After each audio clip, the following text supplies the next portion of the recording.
Hello everyone, welcome to my channel. Students, today's topic is identifying the statements using the idioms correctly asked in the IBPS, RRB PO and IBPS PO examinations. Target for 2024 mains examination.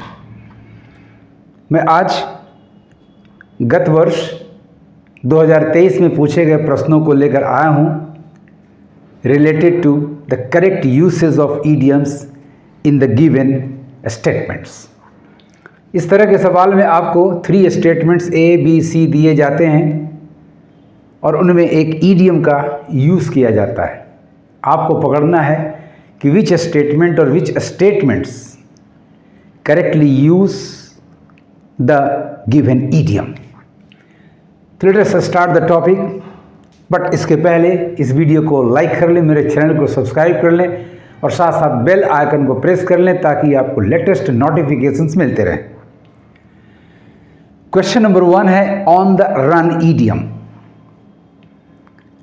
Statements हैं number A, the journalist filed the report while on the run capturing the essence of the breaking news story. B है, parents often find themselves doing chores on the run multitasking to keep up with the demands of family life.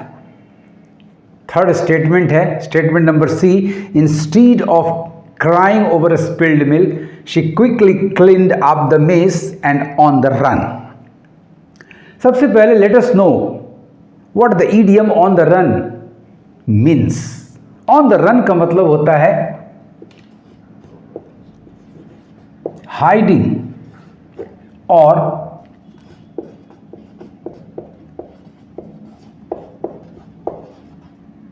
Trying to escape. The idiom on the run means hiding और trying to escape, छुपाना और भागने की, फरार होने की कोशिश करना।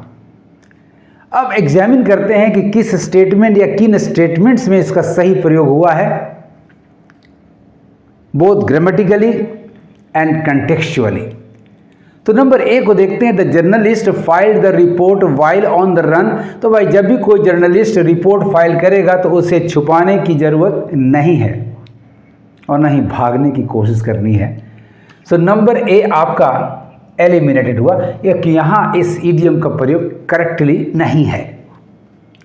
Number B, parents often find themselves doing chores on the run multitasking to keep up with the demands of family life.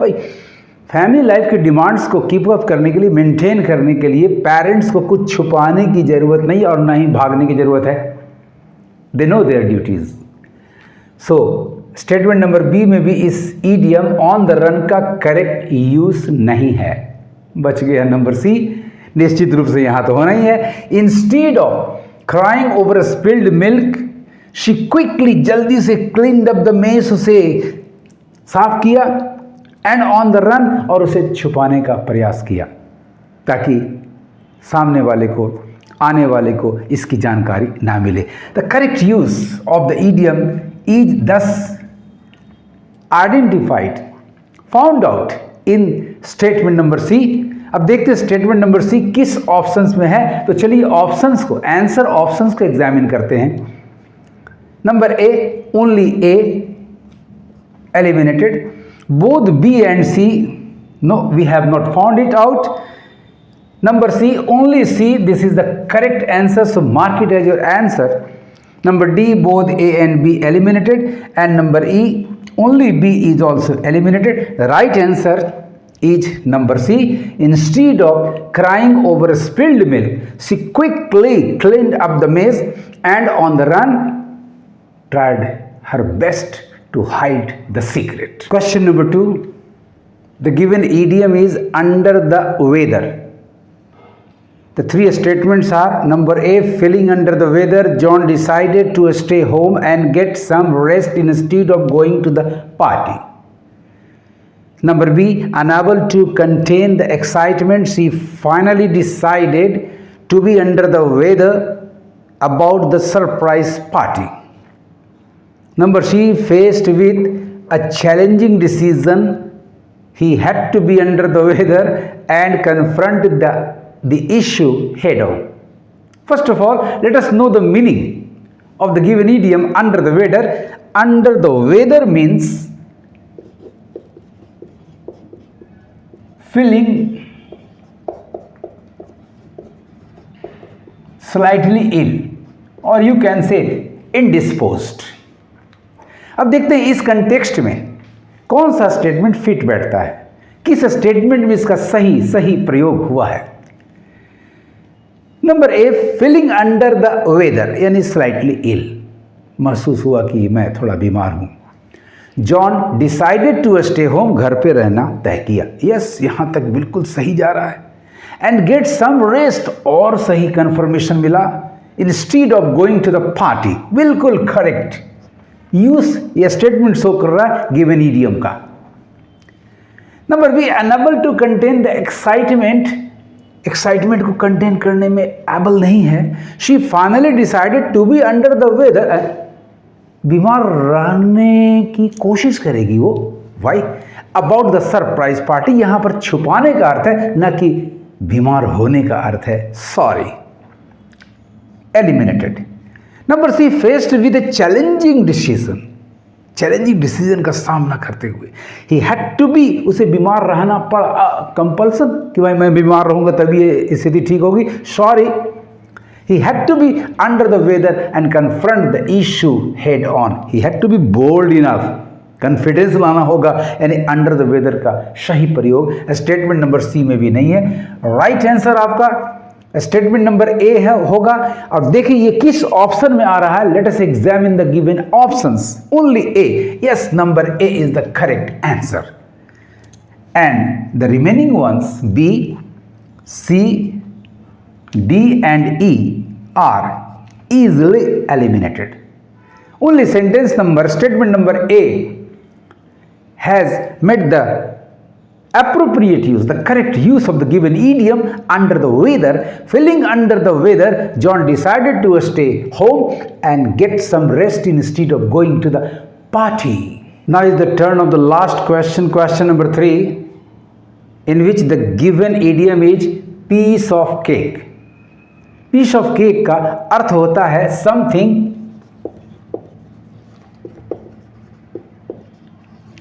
achieved easily.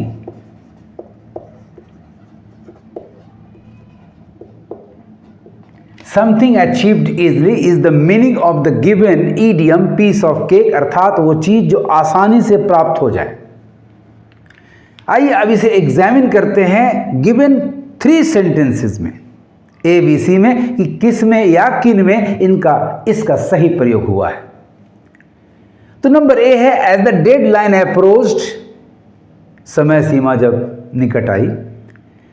The dedicated student had a piece of cake, तो भाई और जल्दीबाजी होगी काम को finish करने के लिए, न कि पीस ऑफ केक होगा। Had a piece of cake to complete the research paper. Sorry, here in the first statement, sorry, in the first statement this idiom has not been used correctly, so this is eliminated. Number B, completing the puzzle turned out to be a piece of cake for the experienced crossword enthusiast. बिल्कुल correct है। यदि वो person experienced crossword enthusiast है तो उसके लिए puzzle को पूरा करना बिल्कुल आसान काम होगा। Exactly like a piece of cake, बिल्कुल करेक्ट है। तो नंबर सी बचा है, उसको भी देख लें। Taking the examination was a piece of cake, किसके लिए भाई? तो for the well prepared student who had studied diligently all semester. Really, जो स्टूडेंट डिलीजेंटली मेहनत से पूरे सेमेस्टर, पूरे साल, पूरे पीरियड पढ़ा हो, उसके लिए परीक्षा देना बिल्कुल ए पीस ऑफ केक होगा, बिल्कुल आसान काम होगा, आसानी से प्राप्त करने वाला होगा। So this idiom also fits appropriately in the third statement, यानी हमारा आंसर होगा B and C. Let us examine the options students. Number A eliminated, क्योंकि यहां केवल ए ऑप्शन आ रहा है। Number B, both B and C. Yes, B and C. This is the correct answer. Mark option number B as your answer. Number C, the remaining ones D and E are thus easily eliminated. यदि आपको idiom का अर्थ पता है, शब्दों का अच्छा भंडार आपके पास है, तो बड़ी आसानी से आप इसको सोल्व कर सकते हैं। तो करेक्ट आंसर आपका हुआ B C. Completing the puzzle turned out to be a piece of cake for the experienced crossword enthusiast. And number C, taking the examination was a piece of cake for the well prepared student who had studied diligently all semester.